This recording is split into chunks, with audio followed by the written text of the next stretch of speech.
Yo, what up? Match DFC. The Nations Mode episode 5. Yo, kita bakalan ngebahas. Ya, sebenarnya ini agak basi nih, cuma enggak apa-apa lah. Kita bahas tuh, Den, bagaimana?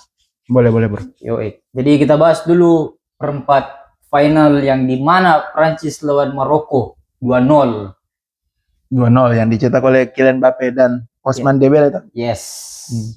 Dan ini kulihat match yang sebenarnya bisa nih tertebak begitu. Walaupun ada save-nya Bono 1 di tendangan penaltinya Mbappe yang bisa diselamatkan. Kayaknya memang Bono ini jago untuk refleksnya, memang bagus di penalti. Yes, jadi betul.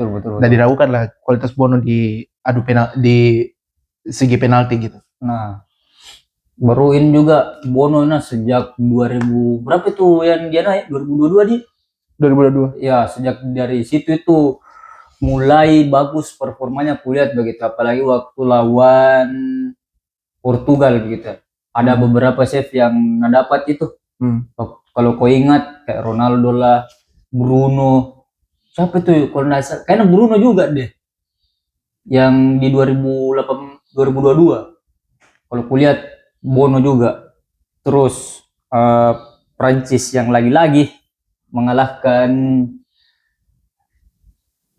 Kayaknya ini pertemuan kedua ini secara beruntun di Piala Dunia. Sempat kayaknya ketemu di semifinal tahun lalu gitu. Cuma ya tertebak nih sih dari match kemarin. Menurutmu tuh gimana? Kalau menurutku Prancis di atas kertas sama gameplaynya memang sudah kayak diunggulkan sekali. Ya. Diunggulkan sekali. Jadi tidak kaget ketemu untuk seukuran tim yang Maroko yang sudah ada Hakimi, Bau gelandangnya yang lagi bersinar, Bouni kalau tidak salah itu, sama Bono. Jadi cukup jadi tidak cukup untuk menghentikan Prancis lah dari segi kualitas squad. Di depannya ada Mbappe, ada Doué, ada Dembele. Terbukti di game ini Mbappe dan Dembele membuktikan kelasnya. Golnya Mbappe keren sih. Dembele juga. Apalagi Dembele saya yang keren. Dari luar kotak penalti itu kalau nggak salah. Ya itu juga saya kulihat Mbappe. Siapa tadi? Dembele yang ya lagi-lagi menjadi clutch player sih ini sebenarnya sejak keluar dari Barcelona yang sejak 2019 sampai 23 sampai 2022 di musim 23 kena cedera terus akhirnya di PSG bangkit dan terbukti di 2 musim yang lalu ya yang dapat musim lalu yang dapat Ballon d'Or.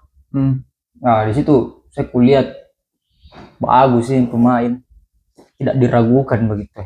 Jadi hasilnya itu kayak di melawan Prancis ini, Maroko ini sudah kayak dari segi gameplay dan hasilnya pun tidak kaget juga sih. Iya. Permainannya Prancis itu lebih dominan daripada Maroko, yang biasanya Maroko itu kan lebih kejar counter attack. Sekarang itu tidak, kesusahan untuk memiliki bola saja pun sulit mungkin di game itu. Kalau saya juga lihat siapa tadi? Maroko. Ya begitulah. Yang kulihat juga caranya lebih ke digendong Bono sih kulihat. Kalau kulihat digendong backnya sih. Ya sama backnya. Dan tertolong oleh Bono. Ya. Save-nya. Apalagi Bono juga ini menjadi save keempat save terbanyak penalty save. Namun yang keempat including shot outs. Gol terbanyak lah sejak 1966. Oh, lama juga ya. 1966. Terus Mbappe juga mencatatkan lebih banyak 10 gol di 3 Piala Dunia begitu. 2018, 2022 sama 2026. Dan 8 gol untuk di mana lagi? Untuk di Piala Dunia begitu. menyamai rekornya Messi. Namun sayangnya, sebentar itu dibahas gampang itulah untuk Argentina. Jadi kita pindah lagi nih. Oke, dan Prancis melaju ke semifinal mengalahkan Maroko dengan skor 2-0. Maroko harus pulang lebih awal, tidak sampai pada musim lalu hingga ke semifinal, tidak mengulangi catatan rekor mereka yang apik.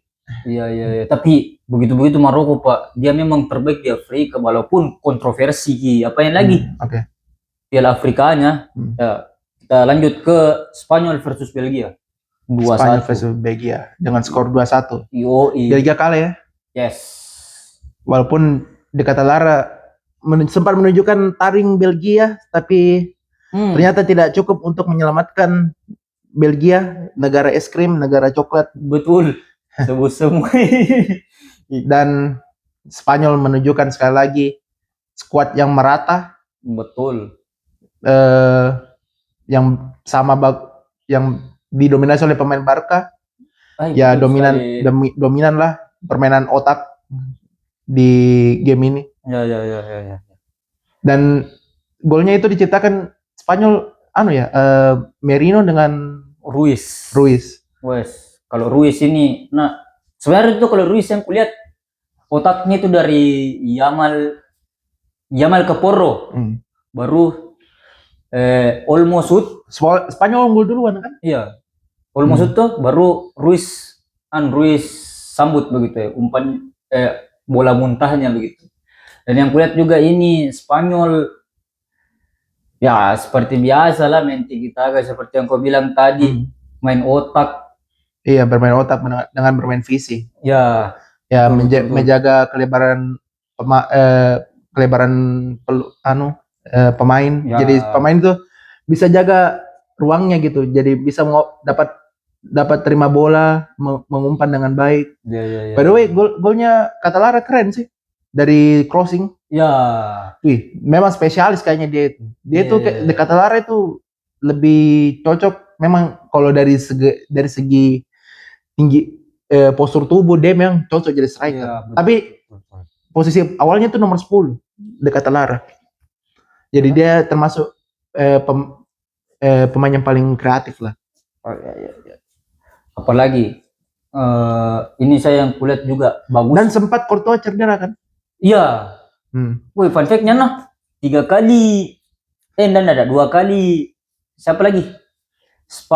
Spanyol melawan dari sejak Portugal sampai di lawan Belgia pasti ada yang cedera lawannya gitu. Pertama di Portugal Nuno Mendes, terus yang kedua Courtois, gitu. Yang kulihat. Kalau dari point of view ku, dia Courtois itu dan gol Spanyol itu golnya itu gol muntah semua. Ya, betul. Deflect. Betul. Bukan deflect apa? Rebound. Ya, gol bola muntah. Dari sepakan dari kena tangan kiper dulu kan? Ya. Courtois.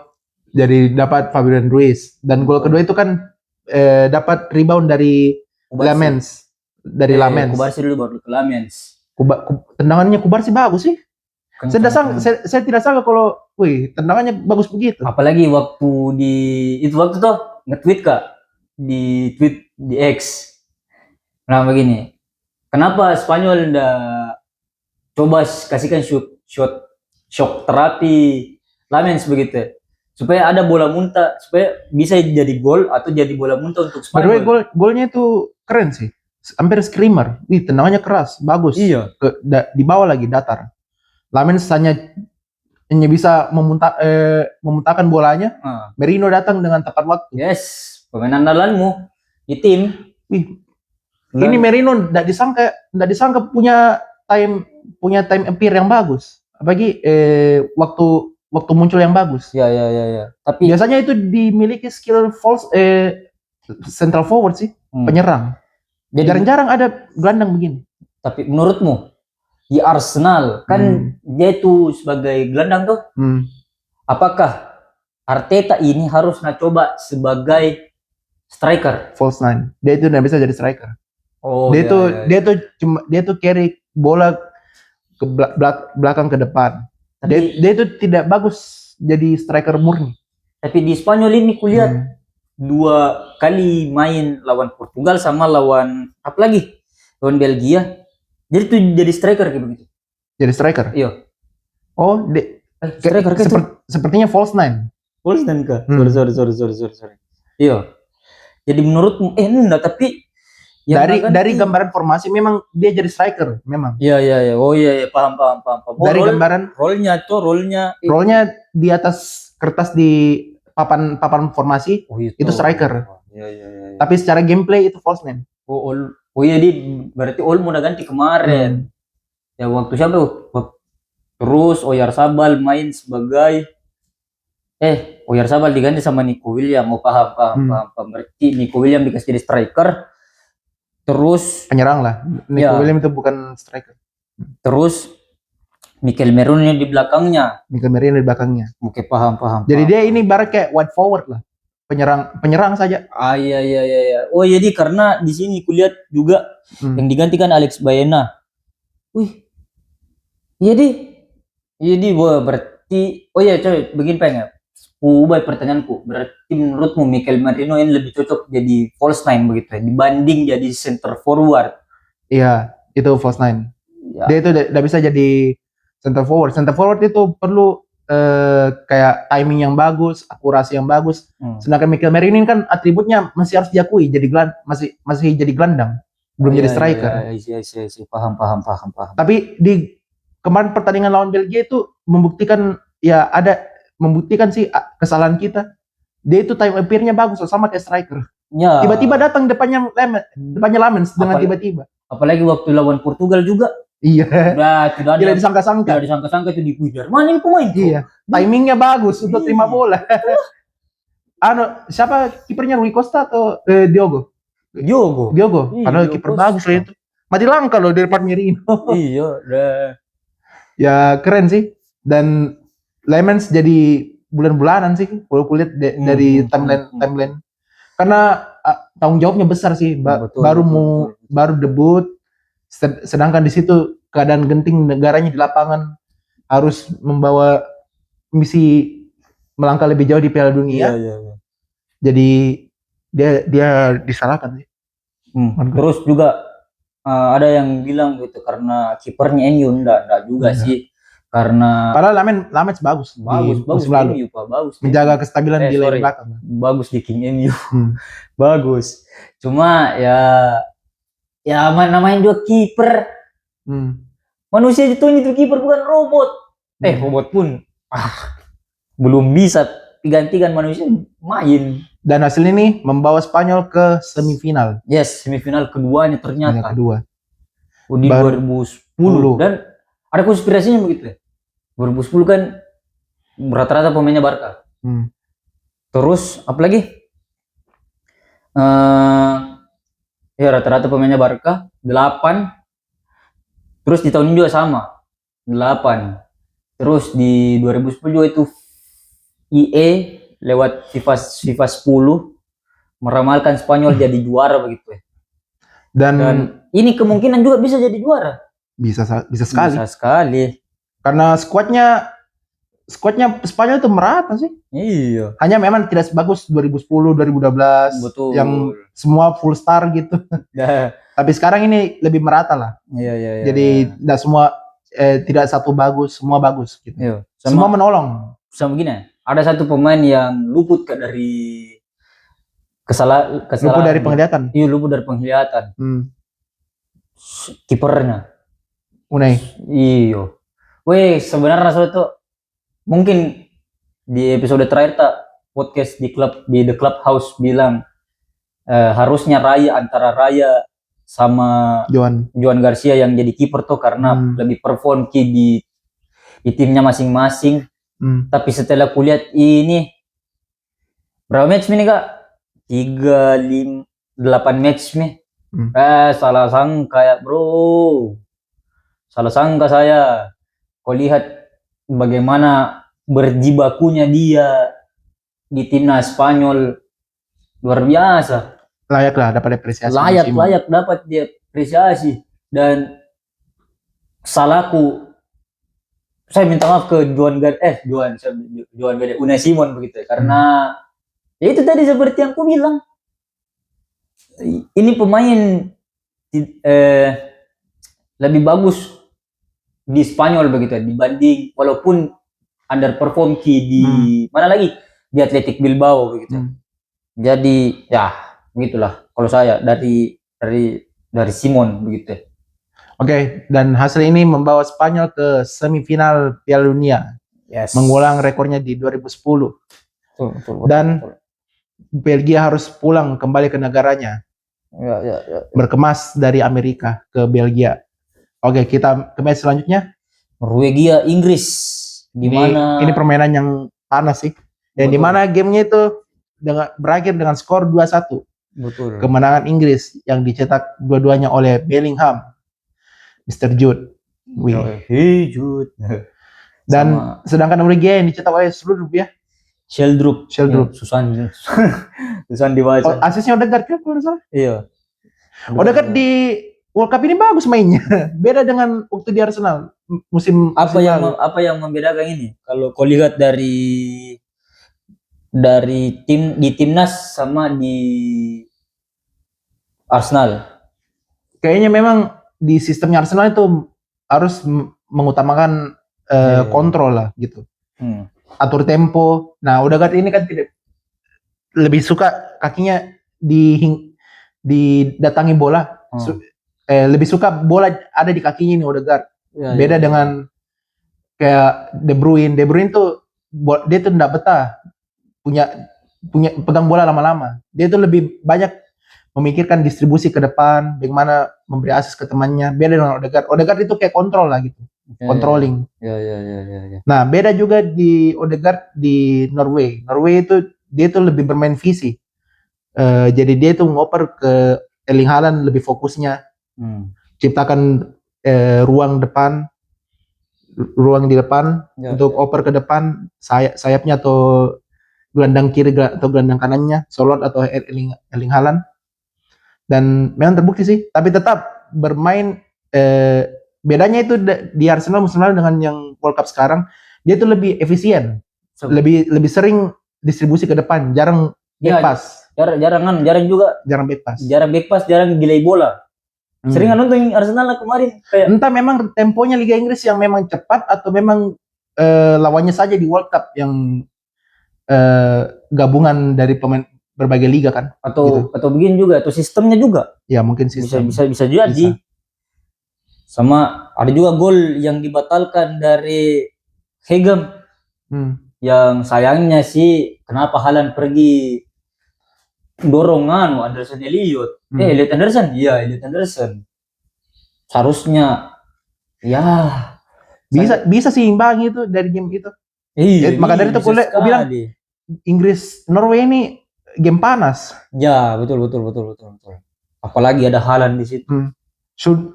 Sheldrup, keren sih golnya. Tidak disangka tuh dia tuh kayaknya mau crossing sih. Iya, mau crossing. Dia mau crossing. Saya lihat beberapa kali. Ini orang kayaknya mau crossing, dia tidak sengaja mau shooting. Hanya kebetulan memang bolanya belok ke gawang gitu. Dan Pickford enggak nyadari sih. Ya. Dan terus ada gol dari Jude Bellingham dua-duanya. By the way, gol pertamanya keren sih. Wah iya, gol pertamanya keren sekali, pergerakannya juga begitu ya. Dan gol keduanya itu hampir sama kayak Merino lawan Belgia. Timing appear-nya itu bagus. Luar biasa memang ini Jude. Tapi saya yang kulihat ini Jude cocok sih dihargai mahal begitu, walaupun saya fans Barca karena tidak menutup mata aja begitu bilang jago sebenarnya ini Jude begitu ya. Walaupun kadang kalau El Clasico itu pakbal gitu, kadang tukang berkelahi, tukang provokator. Tapi ya aku saja begitu bahwa jago ini pemain. Tapi yang saya mau soroti di Inggris ini, kalau bagi saya cuma satu saja nih. Siapa itu? Jordan Pickford itu kayaknya memang cuma satu-satunya kiper Inggris yang paling bagus. Tapi kulihat kualitasnya ndak so-so saja sih. Why? Sebenarnya ada Nick Pop. Nick Pop itu bagus, hanya dia itu tidak tahu distribusi bola. Berarti begini. Pickford di game Piala Dunia ini kotor sih gawangnya. Iya. Kotor gawangnya. Udah bisa jaga clean sheet gitu. Terakhir clean sheet Inggris di waktu lawan apa dia? Waktu lawan apa? Kayaknya enggak pernah. Waktu lawan Panama sama waktu lawan Ghana itu pun ya Ghana begitu. Yang skuadnya enggak merata kan? Iya. Terakhir kali tuh. Itu pun partai kayaknya kalau main kayaknya enggak itu. Bakal susah juga untuk cetak gol gitu. Ya. Jadi menurutmu perlukah Inggris ada saingan begitu di kiper? Di lini kiper perlu sih. Pickford itu sebenarnya kalau dari segi refleks dia bagus. Ya, refleks dia bagus. Paham. Hanya dia yang membuat dia sosok itu kayaknya memang dia itu kayak under pressure-nya tuh besar sekali kalau sudah berhadapan dengan penyerang lawan gitu. Ya. Contoh gol shoulder itu sebenarnya bisa dihindari itu. Iya, bisa ditahan begitu. Hanya mungkin terburu-buru buang badan. Iya sih, mungkin. Jadi defensive awareness-nya jelek. Siapa? Nick Pop Pickford. Yeah. Tapi ada Nick Pop yang bagus. Tapi sayangnya, kembali dia tuh jelek bola di kakinya, nggak bisa distribusi. Sayangnya juga tidak dibawa gitu. Yang dibawa tuh Jordan Henderson kah? Oh, Dean Henderson, Dino. Sama kipernya yang satu Trafford, kipernya City. Ini juga James Trafford kayaknya jarang dimainkan gitu, tapi bagus kalau James Trafford dia gimana lagi di pertandingan krusial kayak final FA Cup Carabao. Dia main tuh. Dia bagus. Iya. Hanya kalau dari saya tuh sekelas kiper kedua, lapis kedua itu Trafford. Ya oke lah, hanya belum dapat serangannya berarti gitu. Ya. Lawan Carabao Cup waktu lawan Arsenal pun enggak ada serangan yang Arsenal yang berarti. Waktu lawan dia enggak ada sih. Enggak ada. Jadi belum bisa dilihat secara overall gitu. Ya. Dan kemenangan Inggris ini kemenangan yang kembali ke semifinal sejak 2018 begitu. 2018. Iya. Sayangnya ya begitulah. Inggris yang atau ada hanya Gary Lineker yang mencatatkan 6 gol. Lebih banyak. Di bawahnya itu Bellingham ternyata. Kan aku bilang Bellingham itu bagus. Terus hanya Kane dan David Beckham yang mencatatkan lebih banyak gol. 14 GA lah. Untuk siapa lagi? Untuk Harry Kane dengan David Beckham begitu. Oke, kita tutup. Yes, kita tutup dengan pertandingan Inggris melawan Norwegia dengan skor 2-1. Inggris melanjutkan ke perjalanan ke semifinal dan Norwegia harus kembali mendayung ke negaranya. Ya, betul. Norway. Banter terus. Tapi keren sih mereka punya tradisi. Iya. Viking rule. Sama. Itu juga ada di 2018 dulu Viking Club. Swedia. Islandia. Iya, dari 2016 sampai 2018. Oke, kita tutup pertandingannya. Dan kita akan masuk ke pertandingan terakhir quarter. Yes, Swiss melawan Argentina. Game brutal juga ini. Kau tahu? Ini nonton tuh tembus 100 rate. Pikadumba bikin deg-degan begitu teh. Atau dalam bahasa Makassar pikadumba ini match. Aduh. Ini yang harusnya 90 menit bisa diselesaikan sampai 120. By the way golnya kemenangan Argentina 3-1 kan? Iya, 3-1. Yang dicetak oleh Kalister, Julian Alvarez dan Lautaro El Toro Martinez. Dan dari Swiss saya lupa siapa? Doye. By the way golnya Alvarez itu world class sih. Yes. Underbolt. Kayaknya memang trademarknya di situ itu Alvarez. Berapa kali waktu lawan Madrid juga kayaknya golnya sama itu. Dari sisi situ. Oh iya, juga. ada kayaknya deh. Copa del Rey kayaknya. Di Copa del Rey. Copa del Rey atau Liga Champion itu kalau salah. Liga Champion. Saya ingat. Iya. Iya kayaknya. Ini juga apalagi Messi yang umpan ke McAllister, dah 9 asisnya tuh, Pak. Baru dari sisi kiri baru pakai kaki kiri itu biasanya susah sih. Iya, biasanya itu kalau dari sisi kiri biasanya tuh penendang kaki kanan yang lebih prefer. Ya. Biar langsung on point dari untuk back, untuk penyerang, untuk ambil ancang-ancang, untuk ambil nyundul gitu. Iya. Ini pemain kaki kiri ambil corner dari bagian kiri. Susah sih. Butuh teknik dan memang world class sampai di kepala McAllister. Visi sih, bermain visi itu Messi. Iya. Terus siapa lagi? Ada 2 gol dari El Toro juga. Tapi kalau kulihat dari El Toro ini sih lebih ke memanfaatkan rebound. Iya, reboundnya Thiago Almada kalau nggak salah deh. Keren. Tapi kalau dari segi penyerang memang itu tugasnya mencari mendapatkan peluang semini mungkin dan mencetak gol. Gitu. Iya. Dan yang kulihat saya juga ini. Sebenarnya siapa yang kartu merah di Swiss? Siapa lagi? Embolo. Harusnya dia tidak dapat. Ini apa? Harusnya dia tidak teledor untuk dapat kartu kuning kedua. Ya, begini nak. Saya kulihat ini nak di apalagi netizen ini yang sota begitu ya. Yang bilang Argentina ini apa? Di anak FIFA lah atau apa, whatever what you say, itu pelanggar apa? Embolo diving. Lompat dulu baru kena kakinya Leandro Paredes. Jadi terima saja begitu bahwa itu memang kartu merah, bukan apa namanya? Kartu kuning kedua. Iya, kartu kuning kedua, bukan dilanggar sama Leandro Paredes. Dan ini juga pemainnya Swiss kayak membela sekali begitu. Memang sih satu tim harus membela, cuma kentara sekali begitu di depan aku wasit, terus di depan aku VR. Bukan.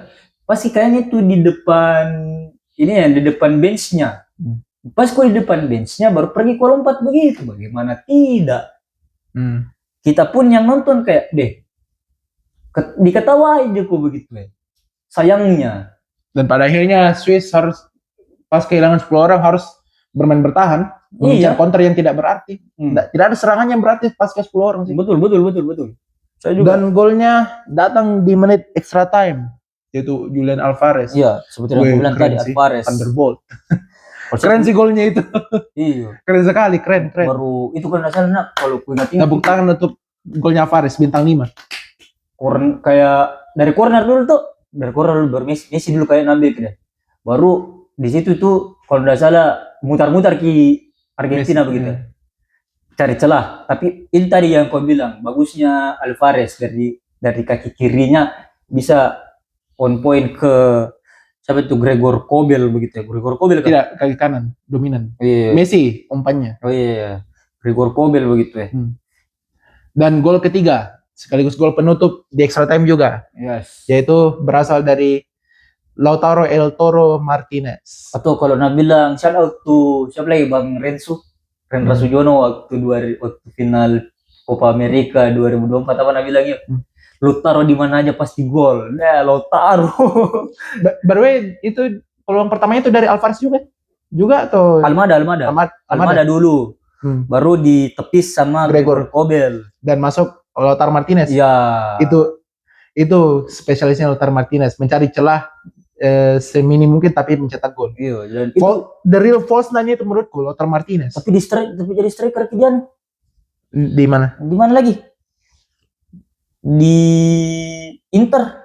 Iya. Memang. Tapi dari gambarannya tuh memang false nine. Oh iya. Apalagi keren. Enggak. Badan kecil begitu tapi masih bisa cari ruang. Gol keduanya itu kalau enggak salah. El Toro Martinez. Taruh di mana aja pasti gol. Badan sekecil itu bisa cari ruang seminim mungkin untuk cetak gol. Susah loh itu. Susah. Pantas banyak fans Inter suka ini Martinez. Banyak bela Martinez. Sebenarnya itu bukan underperform kalau di Argentina. Memang kayaknya jarang dapat kesempatan waktu jarang dapat operan di musim lalu gitu. Waktu Piala Dunia edisi musim lalu. Di Piala Dunia 2022. Kan 2022 kan Lautaro Martinez kan jarang cetak gol. Mandul memang di 2022, Pak. Satu-satunya golnya itu pun tidak terhitung waktu adu penalti lawan Belanda kalau tidak salah. Iya, itu yang bagus begitu. Tapi kerennya itu Martinez. Saya suka sekali tuh. Iya. Dari tipe dia false nine itu, lincah loh, tidak terdeteksi dia.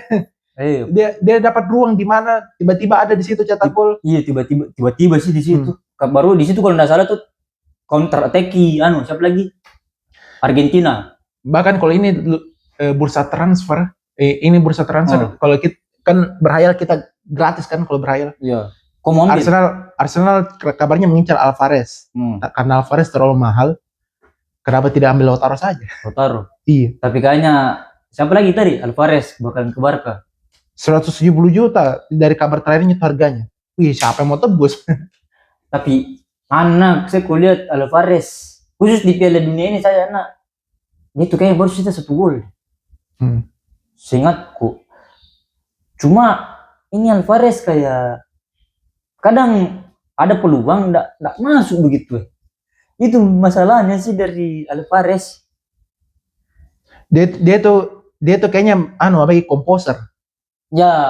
Dia tuh menciptakan peluang dirinya sendiri, buat peluang untuk teman-temannya. Sedangkan kalau dia dapat distribusi dari temannya, kadang-kadang kayaknya itu dia kaget gitu. Ya. Jadi kurang apalah gitu. Kurang memanfaatkan. Tapi kalau dia bola di kakinya dapat, misalnya mau buat peluang, dia mau buat peluang untuk cetak gol untuk dirinya sendiri bisa. Iya. Contoh dari golnya tadi itu.